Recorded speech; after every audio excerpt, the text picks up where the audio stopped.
Hey Mike, how's it going? What's going on, dude? Hey, what are we drinking today? We are drinking Impulse IPA. Impulse IPA. Yeah, it's sort of a classic West Coast IPA, 6.5% alcohol. Well, let me introduce you. We're lucky to have Mike Dunlap, the founder, brewer. Where's that thing hiding? Where'd you put that thing, guy at Midnight Oil? Why do you never put the tools back? Well, cheers. Thanks for bringing this over. I see you got it in bottles now. Yeah, we started bottling because of the change in the market. Mm-hmm. We do most of our business to bars and restaurants. Bars and restaurants are not doing a whole lot of movement right now. Yeah. So, yeah, we started hand bottling what we had on. So we had a bright tank full of Impulse that was ready to go out. So we bottled them one at a time. And then we're actually racking Dock right now, brown ale, traditional North English brown ale. So, hand bottling, you're going back to your homebrewer roots. That's a fact, man. It is a miserable process, but hey, it's a labor of love, always has been. So It's interesting that your focus is on selling kegs to restaurants. yeah. And so, was that by design from the beginning that you decided that's the kind of Yeah, we looked at various models, man. We looked at a 3-barrel brewery. We looked at a 7. Do we want to do a pub? I was originally way back supposed to be a chef, so I was, cook and was going to go to culinary school, and ended up not doing any of that. And then getting back in touch with my culinary roots through home brewing, and found that I really loved making beer. So went pro, right? So we looked at the different models. Pub, small, like tavern style, like similar to Belfont Brewing Company. Yeah. We decided we were going to go distribution. So we have a 15-barrel brewing system for distribution, and we have a 1-barrel brewing system for test batches and small batch releases in our tasting room, right next door to you, pretty much. Yeah. Yeah. Great neighbors to have. How does it work for a small brewery with going to restaurants? Do you have to stay in Delaware, or do you go beyond So every Delaware? state has its distributors, and in the case of Maryland, every county has distributors. We're so small that we just have statewide. So we are with Standard Distribution. We're very happy with them. They're awesome. They've always treated us very nicely. So we sell to Standard Distribution. Standard Distribution sells to the bars and restaurants in the state of Delaware. Okay. In Maryland, we are with Northeast Distribution. So they sell to bars and restaurants in the northern county of Maryland. Yeah.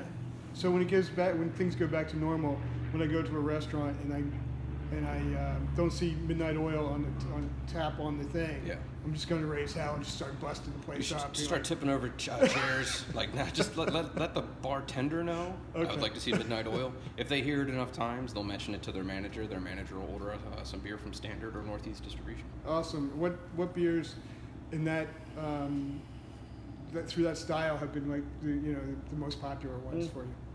I would say Impulse by a long margin. Yeah. The world loves an IPA. Yeah.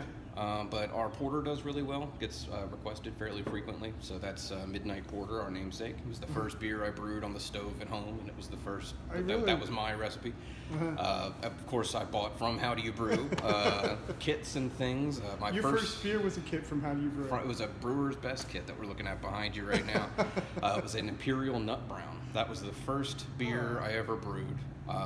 And I just fell in love with it. So then, years later, I started developing my own recipes. Yeah. So I bought some extract and whatnot. I came up with a very traditional, I didn't come up with it. I brewed a very traditional North English porter.